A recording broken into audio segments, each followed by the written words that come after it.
You're watching UATV News. My name is Inna Kosinska. Good evening. Today is the key day in the U.S. electoral race, final day of voting. The previous day, incumbent President Donald Trump and Democratic candidate Joe Biden held many rallies in the states, most important to them. Our correspondent Oleksiy Matsuka is on the scene. On the eve of the election, pro-candidate rallies are held in various locations of Philadelphia city. Republicans meet on one side, Democrats are on the other. We are voting for our health in the face of a pandemic that has been dramatically worsened by the ineptitude of this president. We are voting for the rights of Black and brown people to exist in the face of rampant white supremacy. And we are voting against the destruction of our democracy.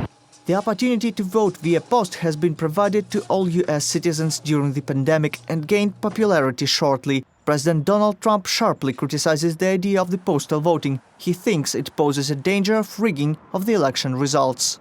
I think it's a terrible thing when ballots can be collected after an election. I think it's a terrible thing when people or states are allowed to tabulate ballots for a long period of time after the election is over, because it can only lead to one thing, and that's very bad. You know what that thing is. I think it's a very dangerous, terrible thing. And I think it's terrible when we can't know the results of an election the night of the election in a modern-day age of computer. Now the battle rages for one of the hesitant states, Pennsylvania. Trump's VIP agitator, Catherine Pearson, arrived on the evening before Election Day to the area, where police killed a 27-year-old black man, Walter Wallace, a week ago. She's a popular TV anchor in the United States. But Donald Trump is a man who sees an injustice and uses his authority, his power, and his resources to right the wrongs of so many people in the past, like our opponent, Joe Biden, who for 47 years did nothing but decimate communities with liberal policies. That's right. Authored, implemented. During the meeting with Pearson, people wondered if it is true that the vote would be extended. And they said that they're going to extend the voting to November 12th. Is that true? No, it's not true in a sense to where the election day has changed, but some states are extending the days when they can receive ballots. So some have moved it to 7 days. I think North Carolina moved it to 9 days. I mean, it's getting out of control. We'll fight it. Amy Coney Barrett is in the Supreme Court now. 4 more years! 4 more years! 4 more years! Amy Barrett, a conservative Catholic who is extremely negative to abortion. Trump's appointment also caused a wave of criticism in the United States, because now she is one of those who will have the last word in court proceedings over who will become the President of the United States. Reported by Nick Starkov, Oleksiy Matsuka, Ruslan Bilazorov, UATV News. 4 people have been killed and 22 injured in an attack in Austrian capital on Monday night, when at least one gunman opened fire in the city center. One of the attackers was neutralized by the police. He was a radical supporter of the Islamic State terrorist group, the country's interior minister said. The country declared 3 days of national mourning. I saw how the heavily armed attacker with a long rifle aimed and shot at people outside bars and puts last night. It was a warm evening and the night before the lockdown, and a lot of people probably wanted to go out. I don't think there were as many people out as previous night, but the attacker aimed at these people. 20,000 videos. 20,000 videos. Federal Criminal Police and Domestic Intelligence Agency experts are currently evaluating all videos, and over 50% have already been watched. But the evaluation is not over. At the same time, the videos already evaluated do not indicate that there was a second perpetrator. Ukrainian ambassador to Austria, Alexander Sherba, said that 4 Ukrainian students were on one of the cafes near the scene of the attack. They weren't hurt. Bringing Ukrainians home, President Volodymyr Zelenskyy discussed the issues of mutual release of detainees, search for missing persons and demining in Donbas with the head of the International Committee of the Red Cross. Volodymyr Zelenskyy asked Peter Mauer to help him get the list of people from the other side in order to speed up the process of their release.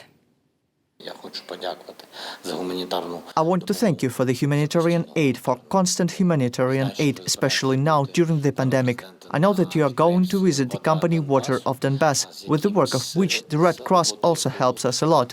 We are grateful for this because it provides drinking water to Ukrainians on both sides of the delimitation line. To feel what is happening in Donbas, you need to be there. It is important that you understand that you need to be on both sides of the contact line. The coronavirus is breaking records again. Over the past day, 8,899 cases were registered in Ukraine. The previous maximum was recorded on October 31st. In addition, a record number of patients recovered, 5,100. The leaders in the number of the new cases of COVID-19 are Kharkiv, Khmelnytsky, Donetsk regions and Kyiv. The Ministry of Health told how to get tested for coronavirus in villages. A patient living in the village should call a family doctor. If there are symptoms of an acute illness, temperature is above 38 and at least one of the symptoms is a cough, difficulty breathing, chest pain, loss of consciousness, signs of respiratory failure and other signs of a critical condition, the doctor immediately calls the mobile team and they are doing a PCR test.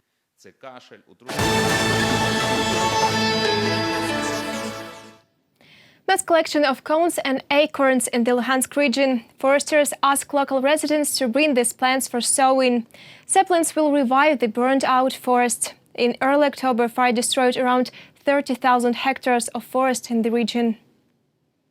Together with fellow school kids, 7th grader Ruslan Sebastianov hikes in the woods in the outskirts of Severodonetsk. School kids from the Severodonetsk city gather tree cones in the woods, not far from the city. We need big ones, good ones. The main thing is that they are not opened and that the tree isn't sick, having no diseases. Our forests burned down. It's a shame. People tried hard. Very sorry. It's not the first time that the kids go hiking in the forest with their teacher to gather cones. Today they collected 3 bags of oak and pine ones. In half an hour, I guess we are going to take all this to the forestry, and there is still a lot of work to do. It will take years there to restore all the burnt forest. All forests in Luhansk region were planted by man in the last century. Plantations protected cities and towns from sandstorms. At first, when it was created, it was a forestry station to fix the sands, and the main areas were created in the 60s, 70s of the past century. It takes about 60 till 80 years for the forest to grow like this. According to preliminary estimates, nearly 30,000 hectares of forest have been burned in the region during wildfires this year. Foresters say they cannot cope with this situation without aid. Therefore, they ask locals to bring them cones and acorns.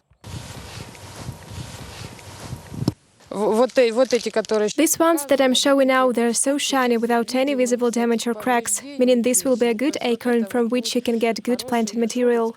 Cones must be ripe and of certain size. A standard corn is about 4 or 5 centimeters. Seeds of such size will be most probably ripened, and this makes certainty that they will spring up.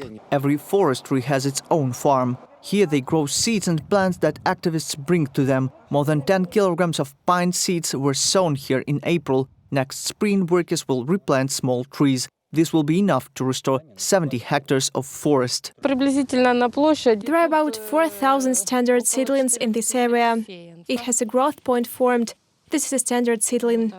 This year, acorn seeds yield is good, foresters say. This happens once in 5-7 years. It is more difficult to grow pine cones. The land is dry due to the lack of rain. It will take more than 50 years to restore the burnt forest in the Luhansk region. Reported by Nick Starkov, Anastasia Volkova, UATV News. Elizaveta became Clementine, Ludmila became Kaya, and Lucifer became Jack. Over the past 9 months, 8,705 Ukrainians have changed their names. There are twice as many women among them. Our correspondents know more about the procedure.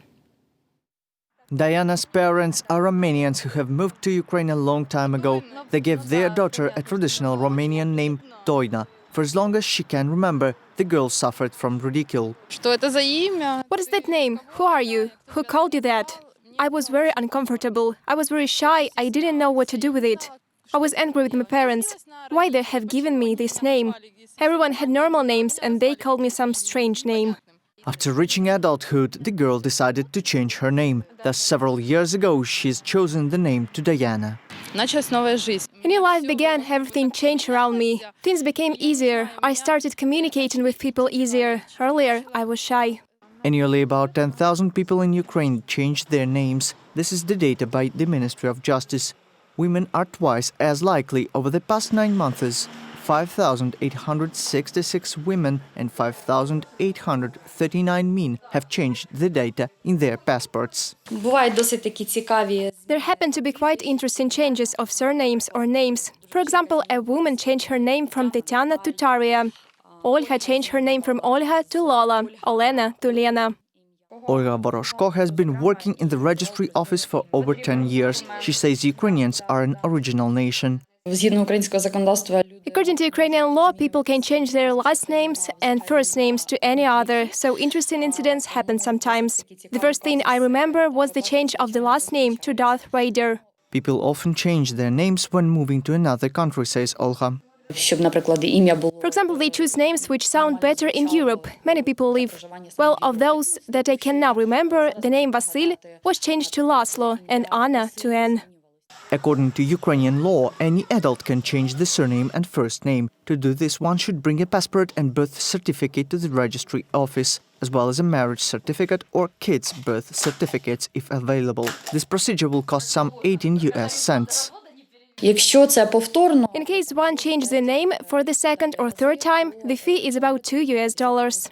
Diana believes that before giving a child an unusual name, one should think carefully. At one time, the People's Deputies of Ukraine wanted to restrict the right of citizens to call their children unusual names. However, this draft law was rejected. я зараз своїм всім I can now advise to all of my friends who will have children soon not to call them rare names. This will be a trauma for a child until he or she turns 18, because only at 18 one can change the name. Reported by Nick Starkov, Tetiana Blinova for UATV News. That's all for this hour. More updates on our official website, YouTube, Twitter and Facebook pages. Stay safe and good night.